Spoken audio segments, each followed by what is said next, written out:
المرسلين والعاقبة للمتقين والصلاة والسلام على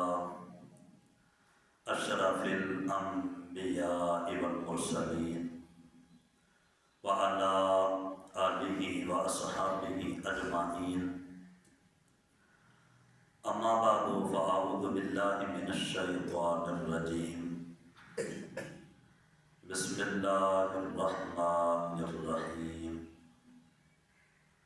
ولمن خاف مقام ربه جنتان. آمنت بالله صدق الله مولانا العظيم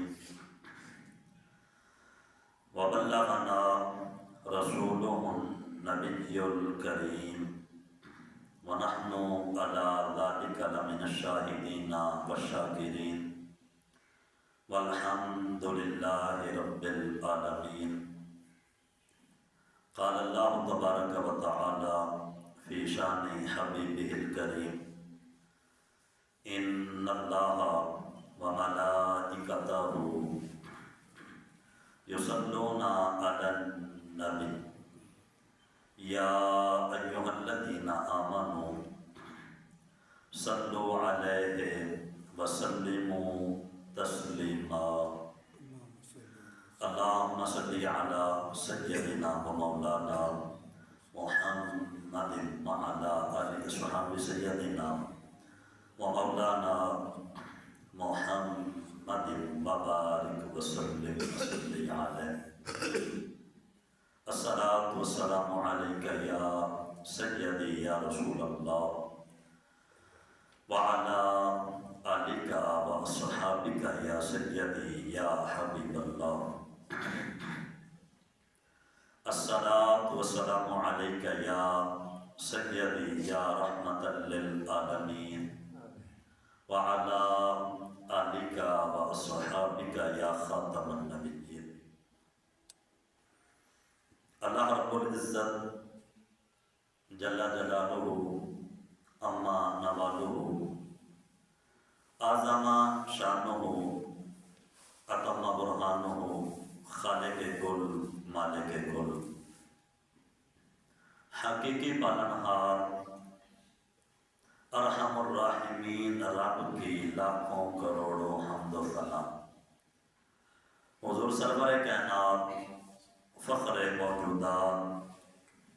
بزم زینت کائنات تاجدار رسول فخر رسول حامی بے قسام سید سربراں امام المرسلین خاتم النبیین احمد مجتبی جناب محمد مصطفیٰ صلی اللہ تعالی علیہ وآلہ وسلم کی ذات و برکات پر لاکھوں کروڑوں درود و سلام کے تحفے عقیدتوں محبتوں کے ساتھ پیش کرنے کے بعد اللہ تبارک و تعالیٰ کی بارگاہ میں دعا ہے خالق کائنات سب مسلمانوں کو نماز جمعہ ادا کرنے کی توفیق عطا فرمائے. اللہ تبارک و تعالیٰ اس عظمت و برکت والے دن سب مسلمانوں کو اپنی پاک بارگاہ میں آ کر سر جھکانے کی توفیق عطا فرمائے. رحمت دا دریا الہی ہر دم وگدا تیرا جے ایک قطرہ بخشے مینوں کم بن جاوے میرا. عدل کرے تاں تھر تھر کمبن اچھیاں شانہ والے فضل کریں تاں بخشے جاون نجے بھی مقابلے. اللہ رب العزت خالق کائنات مالک کائنات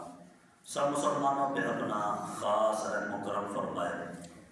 اللہ سب کو اس عظمت و برکت والے دن اپنی بارگاہ میں آنے کی توفیق عطا فرمائے. یہ ایک حقیقت ہے کہ رات کو آرام کی نیند چھوڑ کر بستروں سے الگ ہونا انسانی طبیعت پر کافی مشکل ہوتا ہے. رات کو نیند کو چھوڑ کر بستر کو چھوڑ کر الگ ہونا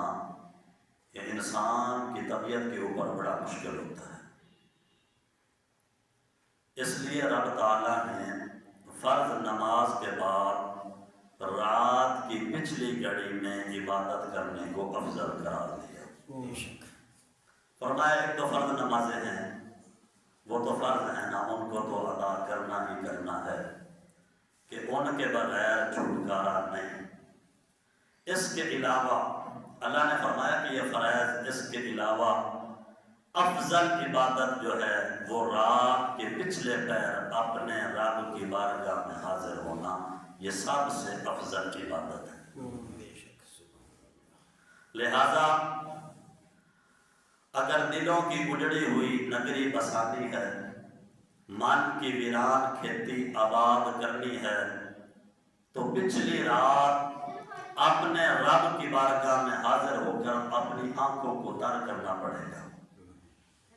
تر آنکھیں بخشش کا وسیلہ ہیں اور رب کو منانے کا ذریعہ ہے۔ دو عالم سے کرتی ہے بیگانہ دل کو، عجب چیز ہے لذت آشنائی۔ جب بندہ رات کو بستر چھوڑ کر پچھلی رات اپنے رب کی بارگاہ میں حاضر ہوتا ہے اور پھر اس کی آنکھیں ساون کی طرح برستی ہیں، آنکھوں کا برسنا بخشش کا وسیلہ بھی ہے اور رب کو منانے کا ذریعہ بھی ہے۔ شب داری کا جہاں مصطفیٰ جان رحمت صلی اللہ علیہ وآلہ وسلم کا خصوصی معمول رہا، حضور ساری رات اللہ تبارک و تعالیٰ کی بارگاہ میں التجائیں کرتے، اللہ کی بارگاہ میں قیام رکوع سجدہ التجائیں، یہاں تک کہ قرآن پاک میں رب تعالیٰ نے فرمایا کہ یا ایھا المزمل قم اللیل الا قلیلا نصفہ او انقص منہ قلیلا، کہ اے کملی اوڑھنے والے رات کو تھوڑا قیام کیا کرے، کچھ دیر آرام بھی فرمایا کرے۔ تو حضور نبی پاک صلی اللہ علیہ وآلہ وسلم آپ کا شب بیداری معمول تھا، خصوصی معمول رہا، اور آپ نے اپنی امت کو بھی اس کا حکم دیا۔ اور میں نے ماہ رمضان المبارک کی آمد ہے، چند دنوں کے بعد یہ عظمت اور برکت والا مہینہ تشریف لائے گا۔ میں نے یہ موضوع اس لیے آپ حضرات کے سامنے رکھا، ہم جانتے ہیں ہم میں سستی ہے، غفلت ہے، ہم سے فرض بھی بڑے مشکل جو ہیں وہ پڑے جاتے ہیں، ہم اپنے فرائض کا بھی اچھی طرح سے خیال نہیں رکھ پاتے، تو پھر شب بیداری کرنا، رات کو تہجد پڑھنا یہ بڑا مشکل ہوتا ہے۔ لیکن کیونکہ رمضان المبارک کی آمد ہے، تو اس مہینے میں بندے کو تہجد کی نماز آسانی کے ساتھ میسر ہو جاتی ہے، اور 11 مہینے اگرچہ بندے کو ٹائم نہ ملے، اور جو ٹائم نکالتا ہے وہ بڑا خوش نصیب ہے، جو رات کے پچھلے پہر اٹھ کر اللہ کی بارگاہ میں حاضر ہو کر آنکھوں کو برساتا ہے، رب کی بارگاہ میں التجائیں کرتا ہے، سر جھکاتا ہے، تو وہ بڑا خوش نصیب ہے۔ لیکن اگر 11 مہینے ٹائم نہ بھی ملے تو رمضان المبارک آنے والا ہے، تو اس میں بندے کو تہجد کا وقت آسانی کے ساتھ مل جاتا ہے۔ چلو سال بھر تہجد کی نماز نہ پڑھی جائے، لیکن ہمارا حق بنتا ہے کہ رمضان المبارک میں تہجد کی نماز ضرور پڑھا جائے۔ حضور نبی پاک صلی اللہ علیہ وآلہ وسلم کا معمول رہا، اور آپ نے اپنی امت کو اس بات کا حکم دیا کہ رات کے وقت، رات کے پچھلے پہر اللہ کی بارگاہ میں حاضر ہوا کرو، یہ ایسا وقت ہے کہ رب کرم فرماتا ہے۔ حضرت عمر بن عبسہ رضی اللہ تعالیٰ عنہ فرماتے ہیں کہ رسول پاک صلی اللہ تعالیٰ علیہ وآلہ وسلم ارشاد فرمایا کہ اللہ تعالیٰ اپنے بندے سے سب سے زیادہ نزدیک رات کے آخری حصے میں ہوتا ہے۔ اللہ اپنے بندے کے نزدیک سب سے زیادہ نزدیک رات کے آخری حصے میں اللہ اپنے بندے کے نزدیک ہوتا ہے رات کے آخری حصے میں، اور فرمایا کہ اس وقت اگر تم کو میسر ہو تو اللہ کا ذکر کیا کرو، اس لیے کہ پچھلی رات اللہ کا ذکر کرنے والا کبھی بھی محروم نہیں رہتا۔ پچھلی رات رب کو پکارنے والا، پچھلی رات آنسو بہانے والا، پچھلی رات اللہ کی بارگاہ میں التجائیں کرنے والا، فرمایا کہ رب اس کو محروم نہیں کرتا، اللہ کرم نوازیہ فرماتا ہے۔ اور حضرت جابر رضی اللہ تعالیٰ عنہ فرماتے ہیں کہ میرے مصطفیٰ کریم علیہ السلام و تسلیم نے ارشاد فرمایا کہ رات میں، ہر رات میں، یہ کوئی خاص رات کی بات نہیں ہو رہی، فرمایا کہ ہر رات میں رات کے پچھلے پہر ایک ایسی ساعت اور گھڑی اور ٹائم اور وقت آتا ہے کہ جس وقت بندہ ہاتھ اٹھا کر اللہ کی بارگاہ میں دنیا اور آخرت کی کوئی بھی چیز مانگتا ہے، اللہ اس کو عطا فرما دیتا ہے۔ ہر رات یہ وقت آتا ہے، پچھلی رات میں ایک ایسی گھڑی اور لمحہ آتا ہے کہ اس لمحے میں، اس گھڑی میں، اس ساعت میں، اس وقت میں دنیا اور آخرت کی کوئی بھی چیز بندہ اللہ سے سوال کرتا ہے، اللہ قبول فرما کے دنیا اور آخرت کی چیز عطا فرما دیتا ہے۔ حضرت ابو ہریرہ رضی اللہ تعالیٰ عنہ فرماتے ہیں کہ میرے مصطفیٰ کریم علیہ السلام و تسلیم نے ارشاد فرمایا کہ انسان جب سوتا ہے تو شیطان 3 گرے لگاتا ہے، 3 گرے لگاتا ہے، 3 مرتبہ گٹ باندھتا ہے شیطان، اور فرمایا کہ جب وہ رات کو بیدار ہو اللہ کا ذکر کرے تو ایک گرہ کھل جاتی ہے، اٹھ کے وضو کرے دوسری گرہ کھل جاتی ہے، اور فرمایا کہ اٹھ کے نماز فجر ادا کرے تو ساری گرہیں کھل جاتی ہیں۔ پھر اللہ اس بندے کو برکت نصیب فرماتا ہے، صبح کو جب وہ اٹھتا ہے تو اس کی طبیعت میں جو ہے وہ خوشی ہوتی ہے، سکون ہوتا ہے، راحت ہوتی ہے، خشاش ہوتا ہے۔ اور فرمایا کہ اگر بندہ اٹھ کے اللہ کا ذکر بھی نہ کرے، وضو بھی نہ کرے اور نماز فجر بھی ادا نہ کرے تو وہ گرہ جو شیطان لگاتا ہے وہ نہیں کھلتی، اور صبح کو وہ بندہ بے چین ہو کے اٹھتا ہے اور سارا دن اس کے اوپر نحوست پڑی رہتی ہے۔ اس لیے فرمایا کہ رات کے وقت جب بھی بیدار ہوا کرو تو اللہ کا ذکر کیا کرو، اللہ کا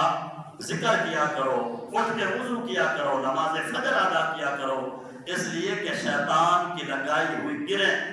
کھل جاتی ہیں اور پھر اللہ اس بندے پہ اپنی رحمت کا نزول فرماتا ہے۔ اور اگر نہ اٹھا، نہ اللہ کا ذکر کیا، نہ وضو کیا، نہ فجر پڑھی، بلکہ جب دن چڑھا تو آنکھ کھلی تو طبیعت میں بے چینی ہوتی ہے اور پھر سارا دن نحوست رہتی ہے، اس لیے کہ شیطان کی گرہ کی جو نحوست ہے وہ ختم نہیں ہوتی۔ تو اس لیے فرمایا کہ رات کے وقت اٹھو، اللہ کا ذکر کرو، وضو کرو، نماز فجر ادا کرو تاکہ اللہ کی رحمت نصیب ہو۔ نبی پاک صلی اللہ علیہ وآلہ وسلم نے آپ نے مختلف اقوام کے جب احوال پڑھے کہ اتنی لمبی لمبی عمریں اور پھر اتنے بڑے بڑے عمل، تو حضور اپنی امت کے لیے اداس ہوئے۔ مصطفیٰ جان رحمت صلی اللہ علیہ وآلہ وسلم آپ کے چہرے پہ اداسی آئی، رب کے محبوب کے چہرے پہ اداسی ہو تو اللہ پھر کرم نوازیاں فرماتا ہے۔ سبحان اللہ۔ رب نے جبرائیل کو بھیجا کہ جاؤ میرے حبیب سے پوچھو حضور محبوب آپ کے چہرے پہ اداسی کیوں؟ جبرائیل امین علیہ السلام آئے، عرض کی، اللہ کے حبیب رب فرماتا ہے کہ حبیبہ تیرے چہرے پہ یہ اداسی کیوں ہے؟ فرمایا کہ مجھے امت کا فکر ہے، امت کا فکر ہے کہ میری امت کا کیا بنے گا۔ تو رب تعالیٰ نے اپنے حبیب سے وعدہ کیا ہے، فرمایا کہ حبیب ہم آپ کو آپ کی امت کے بارے میں رنجیدہ نہیں کریں گے، ہم آپ کو آپ کی امت کے بارے میں راضی کریں گے۔ سبحان اللہ۔ تو رسول پاک صلی اللہ علیہ وآلہ وسلم نے ارشاد فرمایا کہ قیامت والے دن رب تعالیٰ حکم فرمائے گا، اللہ فرمائے گا کہ دوزخ میں سے اس بندے کو نکالو کہ جس نے کبھی زندگی میں میرا ذکر کیا ہو۔ کبھی میرا نام لیا ہو زندگی میں ایک لمحے کے لیے، کبھی میرا ذکر کیا ہو، میرا نام لیا ہو، فرمایا اس کو نکالو، اللہ اس کو نکالے گا اور اس کو جنت عطا فرمائے گا۔ اس لیے یہ آنے والا مہینہ بڑی عظمت اور برکت والا مہینہ ہے۔ اپنی عادت بنائیں کہ اس مہینے میں، جس طرح آج کے دور میں ہماری عادت ہوتی ہے فضول گفتگو کرنا، جب موقع ملے تو دوستوں کے ساتھ بیٹھ کے گپے شپے مارنا، تو یہ جو ہے وہ ٹائم نہیں نکالنا۔ رمضان المبارک کا وہ برکت اور عظمت والا مہینہ ہے کہ جس کی ایک ایک گھڑی اتنی قیمتی ہے کہ اللہ ایک ایک گھڑی میں لاکھوں گناہگاروں کو جہنم سے آزاد فرما کے رب جنت عطا فرماتا ہے۔ تو اتنی قیمتی رمضان المبارک کی گھڑیاں اور ٹائم ہیں، ٹائم پاس نہیں کرنا بلکہ جب بھی موقع ملے رب کا ذکر کرنا ہے۔ مصطفیٰ جان رحمت صلی اللہ علیہ وآلہ وسلم کی ذات پہ درود پڑھنا ہے۔ رمضان المبارک میں تراویحوں میں بھی کوشش کریں کہ قرآن پاک سنیں۔ یہ نہیں ہے کہ دو پڑھ لی یا جو ہے وہ پہلی رکعت میں جو ہے وہ بیٹھ بیٹھا رہا، گھومتا پھرتا رہا، جیسے رکوع ہو گیا تو مل گیا، ایک رکعت پڑھی، پھر جب تیسری رکعت کے لیے کھڑا ہوا پھر بیٹھ چلا گیا۔ ایسی بات نہیں ہے، 2 پڑھی، 3 پڑھی، 4 5، ایسی بات نہیں، بلکہ 20 رکعتیں مکمل پڑھیں اور قرآن پاک کی تلاوت تراویحوں میں سنیں، اور اس کے ساتھ ساتھ خود بھی رمضان المبارک میں قرآن پاک کی تلاوت کریں۔ عظمت و برکتوں والا یہ مہینہ اللہ نے آپ کو یہ زندگی میں ایک مرتبہ پھر عطا کیا ہے۔ اب نظر مارے نا اپنے ارد گرد، کتنے ایسے لوگ تھے جو پچھلے رمضان المبارک میں تمہارے ساتھ تھے لیکن یہ رمضان ان کو نصیب نہ ہو سکا۔ جو اگر اللہ نے کرم کیا ہے، زندگی نے تمہارے ساتھ وفا کی ہے، تو آنے والے رمضان کی قدر کر لینا، روزے بھی رکھنا، عبادت بھی کرنا، قرآن پاک کی تلاوت بھی کرنا، اللہ کا ذکر بھی کرنا، فضول ٹائم نہیں گزارنا۔ امام الانبیاء نبی پاک صلی اللہ علیہ وآلہ وسلم نے حضرت جبرائیل امین علیہ السلام سے پوچھا، فرمایا کہ جبرائیل مجھے یہ تو بتا کہ جب بھی میں نے حضرت میکائیل علیہ السلام کو دیکھا ہے، روتے ہوئے دیکھا ہے، کبھی بھی میں نے میکائیل علیہ السلام کو مسکراتے ہوئے نہیں دیکھا، وجہ کیا ہے؟ اللہ کے حبیب سوال کر رہے ہیں جبرائیل امین علیہ السلام سے، کس کے بارے میں؟ جو فرشتوں کے سردار ہیں، 4 فرشتے جن کا فرشتوں میں سب سے اعلیٰ مقام ہے، جناب حضرت جبرائیل امین علیہ السلام، میکائیل علیہ السلام، اسرافیل علیہ السلام، عزرائیل علیہ السلام، یہ 4 وہ فرشتے ہیں جو سارے فرشتوں سے افضل ہیں۔ میرے مصطفیٰ کریم علیہ السلام و تسلیم جبرائیل سے پوچھ رہے ہیں کہ جبرائیل بتا، میں نے جب بھی میکائیل علیہ السلام کو دیکھا ہے تو اسے روتے ہوئے دیکھا ہے، کبھی بھی مسکراتے ہوئے نہیں دیکھا، وجہ کیا ہے؟ تو حضرت جبرائیل امین علیہ السلام نے عرض کی، آقا جب سے اللہ نے جہنم کو پیدا کیا ہے، میکائیل کی آنکھوں سے آنسو رک کے نہیں رہے۔ جہنم کے خوف کی وجہ سے جناب حضرت میکائیل علیہ السلام کے چہرے پہ کبھی مسکراہٹ بھی نہیں آئی، آنکھوں سے آنسو رکے ہی نہیں ہیں، انہیں خوف ہے۔ جہنم اس قدر وحشتناک ہے کہ اللہ کا نوری اور عزت والا فرشتہ اس قدر خوف رکھتا ہے کہ چہرے سے مسکراہٹ بھی گئی، آنکھوں سے آنسو جاری ہیں۔ ہم تو بڑے گناہگار ہیں، ہمیں بھی چاہیے کہ ہماری آنکھوں سے بھی آنسو جاری ہوں، ہمیں بھی اللہ کا خوف ہو۔ فرمایا وَلِمَنْ خَافَ مَقَامَ رَبِّهِ جَنَّتَانِ، جس بندے کے دل میں رب کا خوف آ گیا تو اللہ اس بندے کو قیامت والے دن 2 عزت والی جنتیں عطا فرمائے گا۔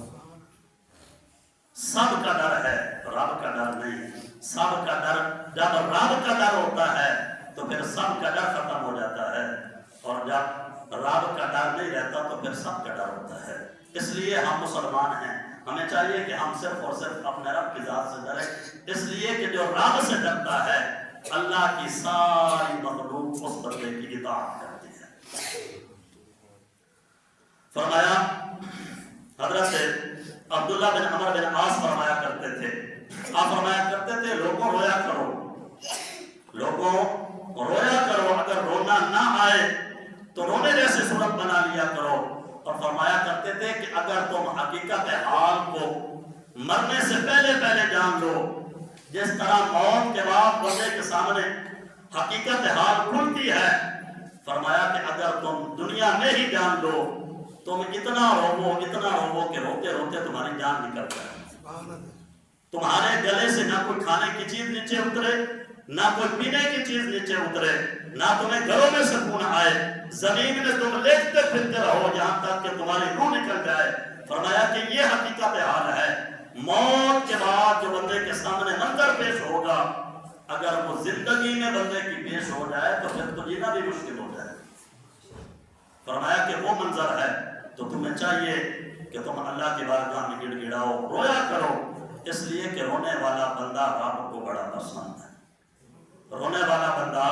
اللہ کو بڑا پسند ہے۔ اور حضرت فضیل بن عیاض رحمۃ اللہ علیہ آپ فرمایا کرتے تھے کہ جس طرح ہم لوگ ہیں، ہم جب دن کو آتے ہیں نماز پڑھنے کے لیے اللہ کا ذکر کرتے ہیں اور کہتے ہیں ہمیں اللہ سے محبت ہے، جب بھی ہمیں موقع ملتا ہے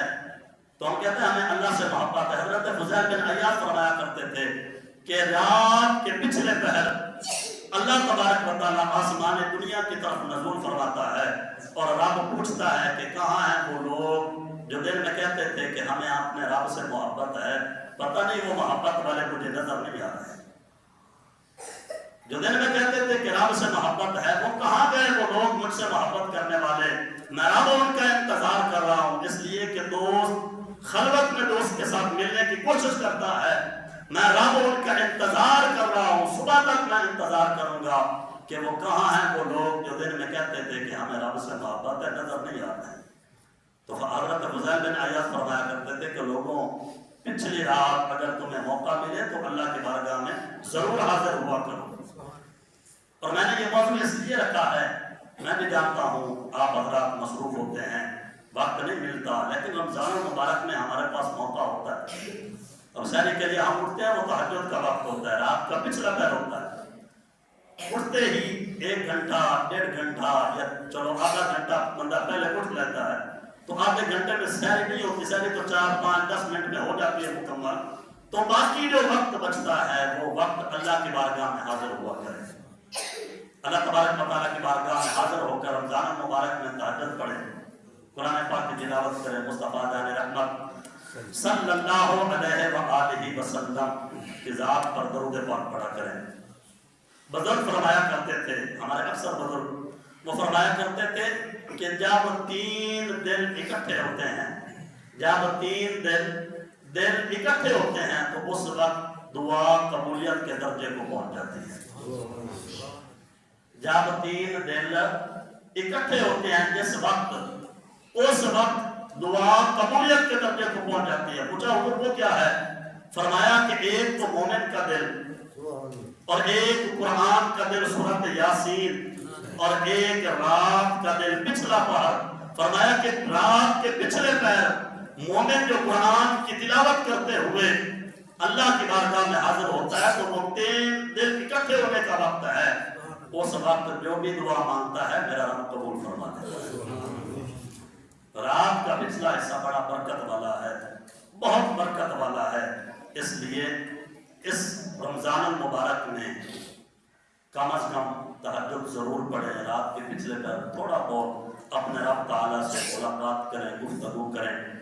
اس لیے کہ یہ وہ چیزیں ہیں کہ جو ہمیں نصیب ہوئیں۔ کتنے ایسے لوگ تھے کہ جن کو رمضان المبارک یہ آنے والا نصیب نہیں ہوا، پچھلے سال ہمارے ساتھ تھے، ہمارے ساتھ اٹھتے تھے، بیٹھتے تھے، مسجد میں آتے، بڑی رونق ہوتی ہے رمضان المبارک میں، لوگ شوق و ذوق کے ساتھ آتے ہیں۔ اللہ یہ شوق و ذوق پورا سال عطا فرمائے۔ رب کے ساتھ مسلمان کا جو تعلق ہے وہ صرف رمضان المبارک میں نہیں، ہر حال میں اللہ کے ساتھ تعلق ہے، اور نمازیں جو ہیں صرف رمضان میں فرض نہیں ہیں، ہر مہینے میں فرض ہیں، ہر دن میں فرض ہیں، اس لیے اللہ جو ہمیں رمضان میں شوق و ذوق عطا فرماتا ہے، یہی ذوق و شوق اللہ ہمیں سارا سال عطا فرمائے۔ اس لیے کہ مصطفیٰ جان رحمت صلی اللہ علیہ وآلہ وسلم نے آپ کا خود بھی یہ معمول رہا کہ رات کے پچھلے پہر اللہ کی بارگاہ میں حاضر ہوتے، اور حضور نبی پاک صلی اللہ علیہ وآلہ وسلم آپ نے اپنی امت کو بھی حکم دیا ہے کہ جیسے ہی رات کا پچھلا پہر ہو بستر کو چھوڑو، اللہ کی بارگاہ میں حاضر ہو کے گڑ گڑاؤ، اس لیے کہ اس رات تمہارا رب تمہارا انتظار کرتا ہے۔ رات کے پچھلے پہر رب رب ہو کر بندے کا انتظار کرتا ہے کہ میرا بندہ میری بارگاہ میں آئے گا، مجھے التجائیں کرے گا، مجھ سے مانگے گا، میرے سامنے اپنے گناہوں کو کھول کر روئے گا، معافی مانگے گا کہ میرے فلاں فلاں گناہ ہیں، معاف کیا جائے۔